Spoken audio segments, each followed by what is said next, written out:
Assalamualaikum warahmatullahi wabarakatuh.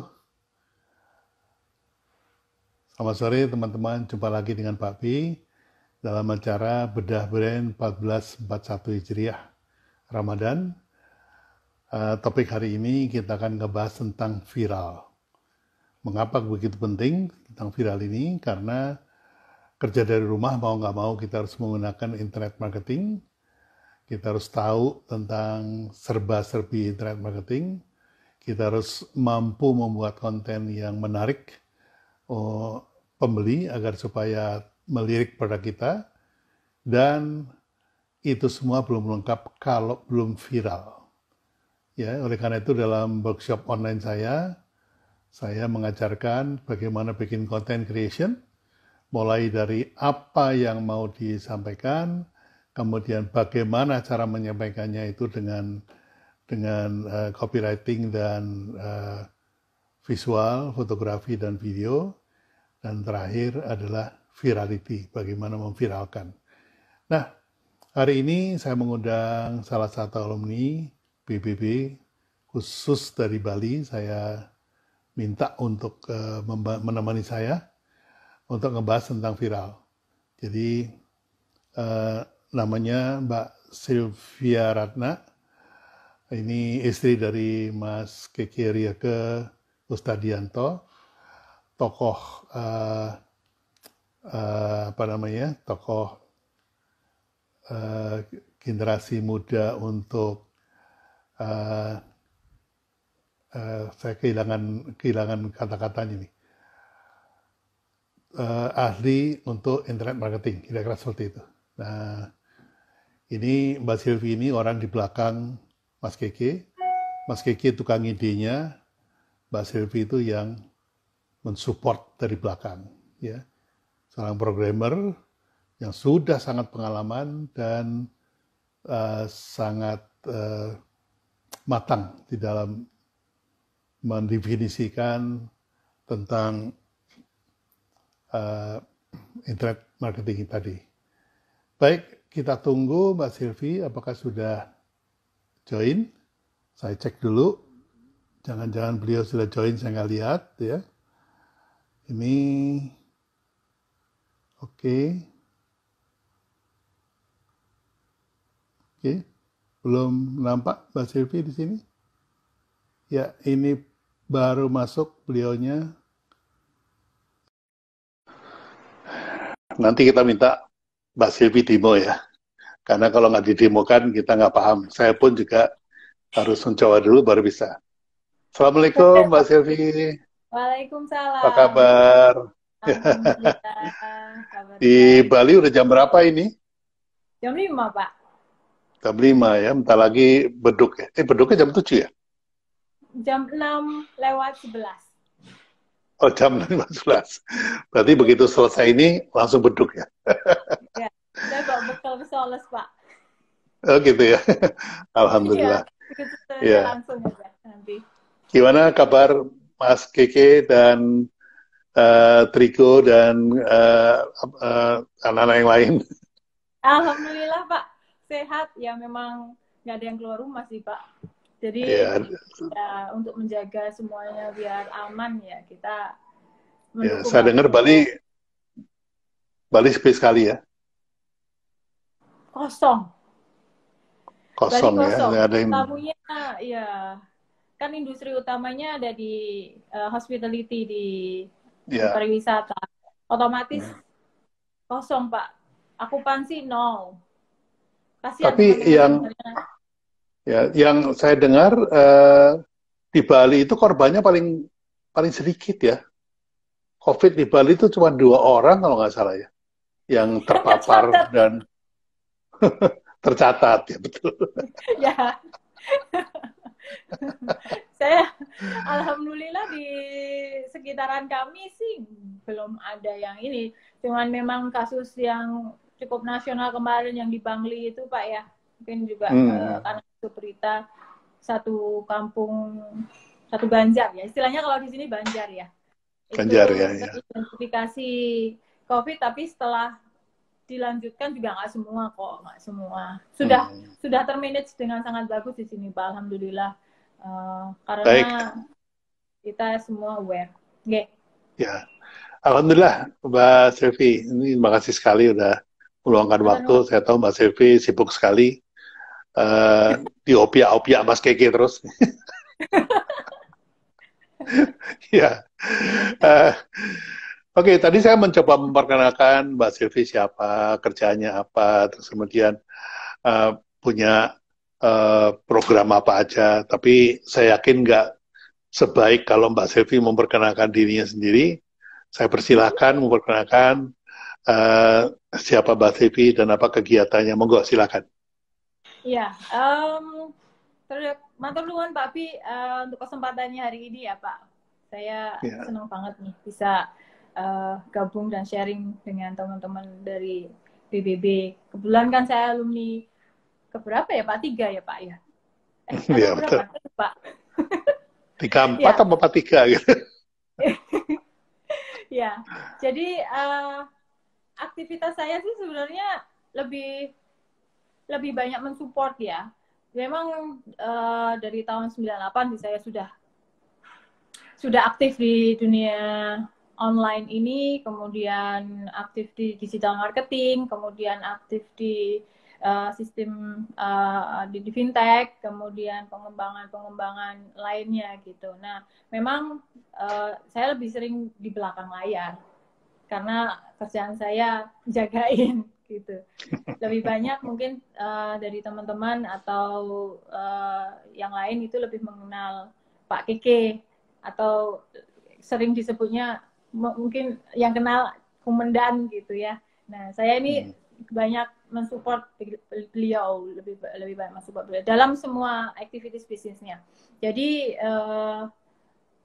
saya selama ini online gitu dari dulu. Jadi naturalnya itu online. Nah, untuk saat ini ada banyak sih yang saya kerjakan karena kan ada banyak di fintechnya, kemudian di sistem development dan sebagainya.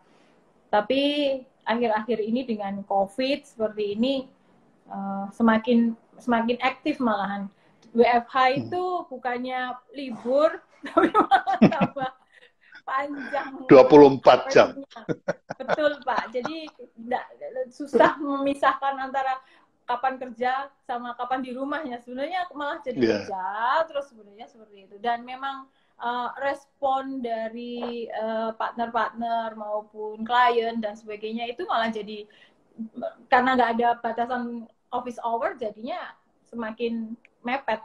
Malam, pagi, siang, ya kita nggak ada masalah. Nggak apa-apa kan basisnya juga online. Kalau online kan 24/7/369 jadinya nggak tidur. Ya, saya sendiri juga kerja hampir nggak ada waktu kerja. Berhenti itu kalau dadanya mulai agak sakit gitu, itu baru saya berhenti. Kecapean itu artinya. Ya, itulah seperti itu. Nah, begini Mbak Silvi. Mbak Silvi ini kan nggak langsung jelek di Bali langsung enak kan. Ini orang Bali, tapi kan ngomongnya kok Jawa ini kan pasti kan hijrahnya dari Jawa. Nah ini tolong diceritakan Jawanya Jawa mana, terus perkenalan pertama dengan internet itu di mana, perkenalan pertama dengan Mas Kiki di mana, terus apa langsung enak gitu. Perjuangan Mbak, perjuangan ini harus kita share ke teman-teman. Silakan. Betul. Jadi memang perjuangannya panjang. Malah sampai sekarang masih tetap berjuang.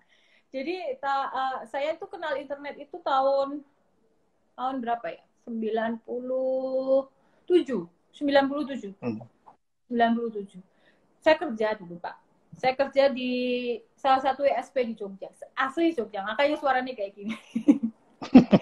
Jadi di Jogja, kemudian saya sama waktu itu ISP-nya yang kantor pos, yang di Wasantara. Jadi saya kerja di sana, saya kenal internet di sana, saya kenal karena di Wasantara itu ada server, kemudian mereka juga manajemen karena ISP ya, jadi mereka manage internet gitu. itu juga saya jadi belajar mengenai network, kemudian jaringan dan sebagainya. Meskipun pelajaran saya waktu itu masih sedikit mungkin nggak dalam-dalam amat juga. Karena kan internet pada tahun 97 juga belum seheboh seperti sekarang. Mereka masih menggunakan internet juga untuk keperluan-keperluan tertentu aja. Dari sana saya kenal internet, kemudian dari sana saya kenal Google. Karena tahun 98 itu awal-awalnya Google direkomendasi. Gitu. Jadi dulu kalau pakai Google saya ingat saya dapat rekomendasi untuk pakai Google karena sebelumnya saya pakainya Yahoo gitu. Jadi dari sana kemudian saya kenal Pak Keke, kemudian kita berkolaborasi karena melihat potensinya di Google itu sangat bagus. Kita mulai mengoptimasi di Google. Awalnya di situ. Kita mainan optimasi Google itu dari tahun 98. Jadi mereka mulai. Nah, semakin ke sini kok kliennya itu datangnya dari Bali, bukan dari Jogja. Karena dari Jogja itu konsumsinya masih cuma email sama chatting gitu, Pak. Nah, kalau chatting ya saya setiap hari pakai IRC gitu ya. Nah, terus dari sana request-requestnya datang dari Bali. Kenapa? Karena di Bali mereka sudah mulai aware untuk mendapatkan klien datangnya dari online gitu. Karena klien-kliennya banyak yang aksesnya minta diakses lewat online. Nah, dari sana tahun 2000 kami pindah ke Bali. Jadi sebenarnya hijrahnya itu karena klien. Bukan karena apa gitu. Karena klien. Nah, dari tahun 2000 itu kita 2001 itu mulai deh manage klien yang untuk hospitality dan sebagainya. Dan kebetulan Pak Keke juga bergabung dengan asosiasi hotel, restoran. Iya. Kemudian Saya dengar waktu hijrah itu Mas Keke duluan ya? Iya. Mas Keke berangkat duluan. Beliau duluan. Ya. Beliau duluan, baru saya dengar beliau cerita itu 2 minggu nginep di airport itu bener apa gimana itu, Mbak? Bener. 2 minggu itu tinggal di airport sama kayak filmnya Tom Hanks itu loh, Pak. Persis. 2 minggu sebenarnya saya mau ikut cuman karena anak saya masih bayi jadi saya nggak bisa bawa. Jadi harus selesaikan dulu karena dia kena sakit gitu. Jadi saya selesaikan pengobatan. Setelah 9 bulan baru saya join ke Bali. Dari sana mulai. Aku bayang. Iya, Pak. Itu benar. Tidurnya itu dulu airportnya nggak kayak gini, Pak. Dulu airportnya lebih kecil. Gitu. Sekarang sudah luas banget. Dan itu serius, Kak. Saya juga waktu datang pertama lihat aku tidur di situ loh. Oh iya, oke. Aku nggak tidur di situ kan? Enggak, ya sudah. Gitu. Ya, itu romantisme kehidupan ya, Mbak ya. Betul. Romantisme kehidupan di sana ada. Nah, tapi terus dari sana, Pak. Berawal dari sana. Terus gimana, Pak? Saya diceritain sama Mas Keke dapat rumah kontrakan apa gimana gitu yang gedek terus ditambal pakai koran apa gimana gitu. Ya, jadi datang ke sini bawa kardus Indomie, pakai kardus Indomie, bajunya ya itu. Kemudian tinggalnya di bandara. 1 hari dia pinjam motor teman, mau pergi kemana saya lupa pokoknya pergi terus keluar gang ketabrak mobil sama orangnya, dikasih kompensasi 700.000 lah, itu uangnya dibawa pulang baju saya. Tapi ya itu manis ceritanya lucu. Iya. Itu harus diceritakan, Mbak, supaya teman-teman juga semangat gitu, bahwa nggak ada itu prestasi, reputasi jelek dikasih gitu, nggak ada. Berjuang dari bawah. Itu perjuangannya. Betul. Iya. Betul. Dia tinggal di sana, tinggal di kos-kosan. Setelah itu kami tinggal di kos cukup lama, Pak. Tinggal di kos sama anak saya 1. Karena ya cukupnya untuk ngekos tanpa isi barang atau apa. Terus ya posisinya rumahnya itu apa? Kalau saya nggak tahu ya. setengah tembok, setengah gedek. Setengah tembok, setengah gedek. setengah batas, setengah gedek. Kayak gitu. Tapi itu benar. Yang penting wifi-nya kencang, Mbak ya? Nah, karena konsumsi utamanya adalah wifi, bukan rumah sebenarnya kita ini. Pada saat itu karena wifi nggak ada waktu itu, Pak. Jadi kita Telkom itu punya apa ya namanya itu yang telepon bukan IndiHome, yang pertama kali dia keluarkan itu yang nomornya nomor lokal tapi dia bisa on internet gitu. Nah, itu kita beli harganya itu 2 juta. Terus kita pakai untuk online, terus dari sisa tabungan sebelum saya pergi ke Bali, saya sempat kerja di Jakarta selama berapa lama ya, lupa saya. Saya sempat kerja juga, Pak Kiki-nya nge-handle klien-klien digitalnya. Saya kerja di Jakarta di corporate communication sebenarnya. Saya sempat cuman akhirnya yora pena atau-atuan gini ya udah pindahin aja gitu. Kebetulan corporate communication-nya ini punyanya orang Amerika. Dia kalau sekarang seperti digital agency, tapi dulu nggak sejauh itu. Dia corporate communication. Dan dari sana saya belajar sih, ada banyak belajar. Selain dari ISP yang waktu saya kuliah kerja itu, sama di corporate communication ini, saya belajar banyak mengenai digital, karakter digital. Nah, terus Pak Gege punya passionnya di online juga, karena sebenarnya pertama kali yang kenalin online itu saya ya. Pak Gege itu nggak ajarin gimana caranya online, lalu sekarang dia yang jawab sih, saya ngikutin. Itu saya dengar ceritanya itu sebetulnya Mas Keke itu belajar internet sama Mbak Sylvie itu dalam rangka pendekatan itu sebetulnya. Modus. Ternyata kebablasan sekarang. Kebablasannya cukup menarik sih. Yeah. Nah, itu masa lalu yang sudah menjadi kenangan. Nah, sekarang ini Mbak, Marketbiz ya kalau nggak salah ya, Marketbiz itu sebagai support utama dari bisnisnya Mas Keke. Itu sudah menangani apa aja? Karena saya dengar ada fintech, ada macam-macam itu. Monggo diceritakan. Ya, kalau Marketbiz ini sebagai yang pertama, yang cikal bakal pertama kali didirikan, itu basicnya ada di digital marketing waktu itu. Ya dengan Google ada, kita melakukan optimasi, itu sudah Marketbiz. Nah, melakukan layanan ke klien-klien di Bali itu juga dengan menggunakan Marketbiz. Tapi seiring berjalannya waktu, kami itu melihat bahwa online di Indonesia itu tuh nggak punya core, pilar yang jelas di tahun 2001, 2002, 2003. Karena 2007 Pak Keke mengadakan event yang namanya National Bootcamp.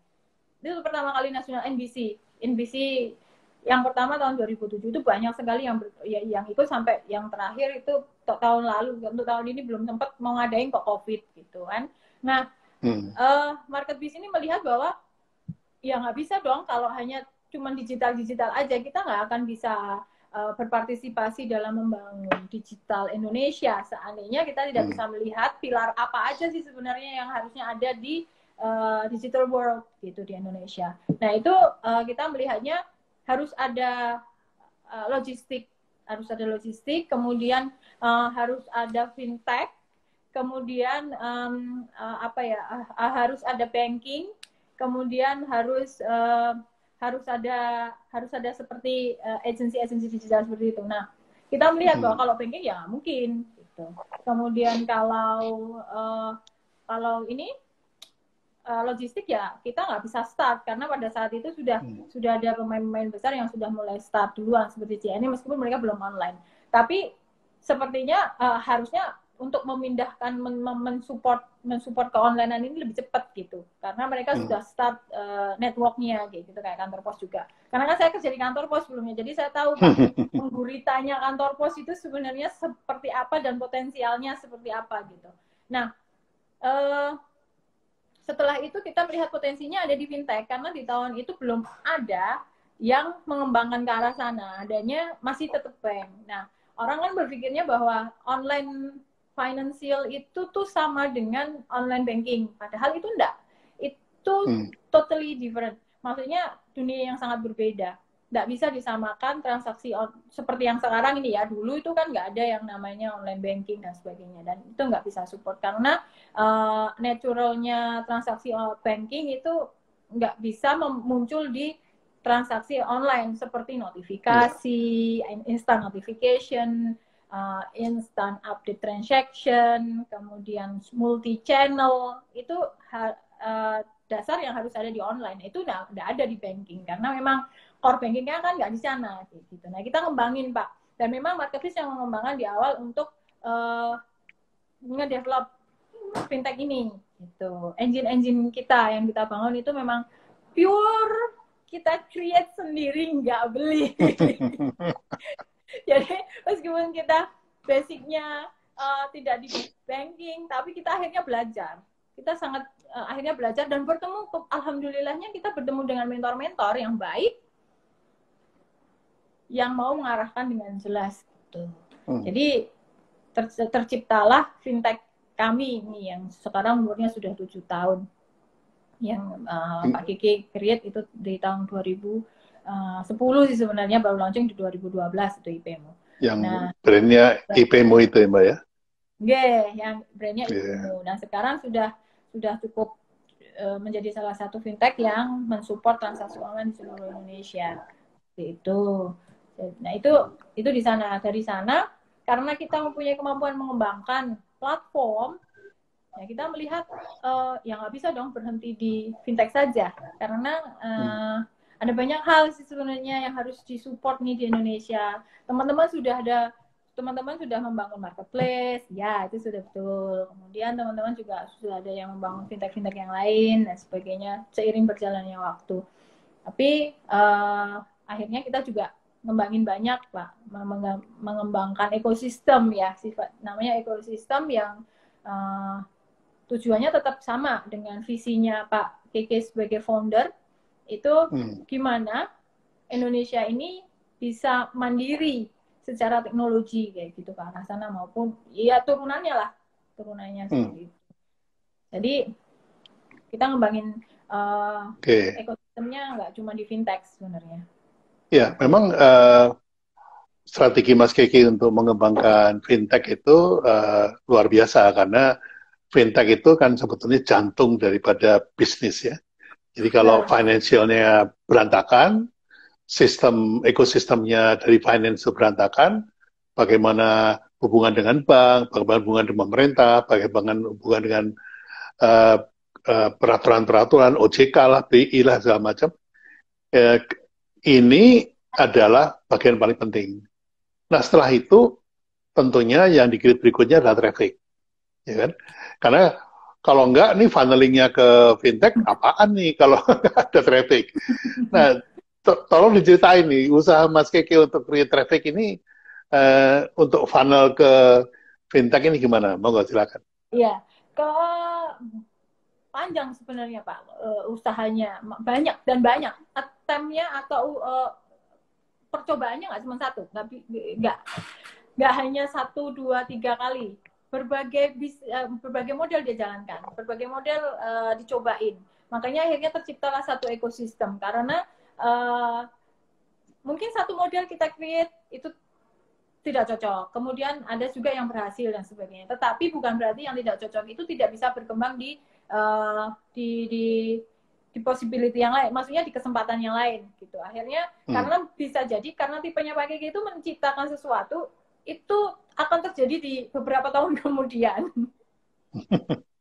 Jadi dia create sekarang sesuatu itu nanti akan menjadi apa ya? menjadi satu tren atau apa itu beberapa tahun kemudian. Jadi kadang-kadang menciptakan sesuatu yang nggak cocok di sekarang, tapi itu sebenarnya besok gitu. Ke depan gitu. ya. Ya, jadi lompat. Makanya selalu tidak relevan dia dengan hari ini. Bukan kemudian tidak relevan dengan sekarang, tapi sekarang itu tidak relevan dengan dia. Sekarang tidak relevan sama dia karena dia sudah untuk besok. Ya, di depan. Nah, nah itu traffic-nya kita create itu ada banyak, Pak. Kita mulai dari kayak misalnya yang salah satunya itu Viralmu. Viralmu ini kita create itu sudah cukup lama. Di dua tahun kita meng-create engine. Tahun lalu kita mulai pertengahan tahun lalu kita mulai launch, kita kenalkan ke publik. Kenapa kok muncul Viralmu? Karena sebenarnya dia Pak Rika juga membangun kayak e-commerce platform yang super integrated gitu. Yang kalau mau dibilang omnichannel ya omnichannel, tapi omnichannel network efeknya yang seperti apa? Jangan kebayang omnichannel yang langsung connected ke marketplace gitu, enggak, tapi benar-benar holistik gitu. Nah, salah satunya itu Viralmu. Nah, di Viralmu ini yang kenapa muncul ide Viralmu karena frustasinya dia dengan platform network advertising yang ada sekarang. Yang seperti Facebook Ads, Google Ads, kayak gitu. Awalnya dari sana. Kenapa? Karena benefitnya itu sebenarnya sangat sedikit bagi user dibanding bagi si pemilik platform. Dan nggak bisa mendorong dengan mendorong secara keseluruhan ekonomi secara ini gitu loh. Nah, makanya dia selalu campaign-nya aduh boncos kayak gitu kan. Nah, dari sana sebenarnya. Lalu beliau melihat bahwa kalau yang network platform yang sekarang ada itu tidak bisa mengoptimasi influencer yang sifatnya mikro. Influencer yang sifatnya mikro karena either platform itu dijalankan sendiri atau dilakukan oleh influencer yang gede-gede gitu. Nah, ini kan lumayan mahal ongkosnya. Nah, untuk sementara teman-teman di sektor ekonomi yang UMKM, UKM ya, itu kalau digeber di sana ya nggak bisa. Nanti lama-lama juga akhirnya habis gitu ongkosnya. Nggak komposisinya jadi nggak bagus kayak gitu. Nah, sementara kalau kita bisa mengoptimasi si micro influencer ini banyak sekali benefitnya. Kenapa? Karena pada dasarnya orang itu lebih percaya omongan temennya. Apa yang disampaikan temennya itu memiliki tingkat kepercayaan yang sangat tinggi, trust-nya itu sangat tinggi. Kemudian tingkat pembeliannya juga menjadi lebih tinggi dan tingkat bertahan di lifetime itu menjadi lebih panjang. Menjadi pelanggan balikan itu menjadi lebih panjang karena direferensi sama teman kayak gitu. Ya, saya sempat ngobrol sama Mas Keke pada waktu di Bali. Saya bilang bahwa zaman sekarang ini orang membeli, transaksi terjadi bukan karena iklan, gitu, bukan karena testimoni, tapi setelah lihat iklan dia tanya dulu sama temennya, menurut lo iklan itu bener apa enggak? Menurut lo produk itu bener apa enggak? Kalau temannya bilang bener, dia beli. Kalau temannya bilang enggak dibeli. Nah, berarti sebetulnya yang membuat atau men-trigger call to action atau men-trigger closing itu sebetulnya temannya, bukan iklannya gitu. Jadi sebagai orang yang 36 tahun berkecimpung di periklanan, waktu itu sama iklanan produk, itu menyadari bahwa sekarang zaman sudah berubah. Jadi yang namanya Facebook Ad, Google Ad itu saya jauhi sekali karena saya merasa bahwa orang itu hanya meningkatkan awareness ya, tapi dia tidak membuat closing. Menurut saya itu.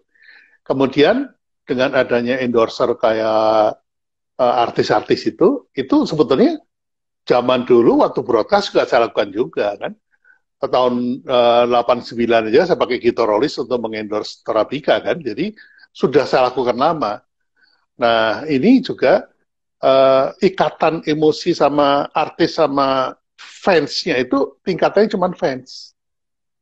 Fans itu lu sekali, Mbak, tidak loyal gitu, cuman. Nah, yang loyal itu Iwan Fals, kemudian Slang, makanya saya pernah bikin Slang TV dan segala macam karena itu. Nah, sekarang ini terbukti kecenderungan para artis mengendorse itu sudah tidak membuat orang percaya. Gitu. Nah, ini dasar dari viralmu itu saya lihat ini ada teman mengendorse untuk produk kita. Gitu. Nah, Betul. ini apa namanya? Ini akan memberikan satu dorongan untuk call to action cukup tinggi.